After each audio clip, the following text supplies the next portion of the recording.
It's Brian Preston, the Money Guy. All right. I do have a question out here from Justin. He says, my wife and I just bought a home. We are both in our 30s and have a 5.5% rate. She wants to pay off the house yesterday, right?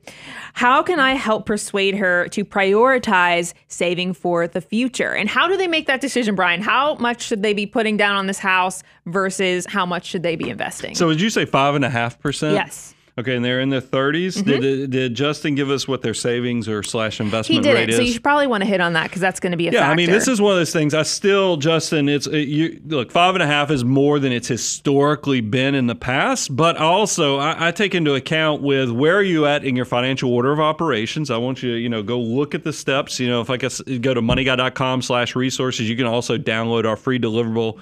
Apply that to your life, see where you are. And it is one of those things because I am more worried for somebody in their 30s that there's a risk that you won't be wealthy and independent in the future. Whereas once you get to around 45 and you've done all the right things, you're now at risk of how do you keep the wealth that you built over the years. But that's not for the majority of the people. Majority of the people never went through the wealth building process in their 20s and 30s where they even have to worry about that crossover point. So my worry for you, Justin, is if you're focusing on paying off that mortgage, which is step 9 of the financial order of operations before you're doing the Roth, before you're doing your 401ks, even before you're, building up the emergency reserves just in case you have a hiccup that causes you not to be able to pay your bills as well. You're going to be so thankful that you followed that process before you paid off that and it cringes me up to say low interest on mortgages, but still I think 5.5 historically is not the craziest thing because my first house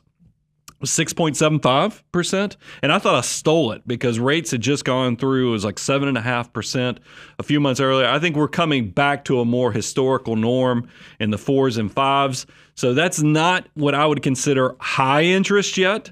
So it is one of those things I think you balance it out and still process and go through the full financial order of operations. Yeah. And, again, these are all free for you, what I'm about to say. That's why I just feel like I have to mention it again, because this is a great place to pull out that wealth multiplier. Again, if you go to moneyguy.com/resources, you can show your wife and actually make it a conversation. Like, you want her to feel like she's part of this decision. You don't want to just make all the financial decisions, right? And so you can actually show her like, hey, here's why I'm thinking maybe we want to do this differently. Look how much our money can make now while we're in our 30s versus, once maybe we've had this house more paid off. And so you can just actually have an informed conversation and bring her along with you and, maybe introduce her to something that she hasn't thought of before. And that's a really beautiful thing. I do have one little thing because I feel like since Bo's not here, we'll give the ghost of Bo a little bit because this is something he's always nudging me on.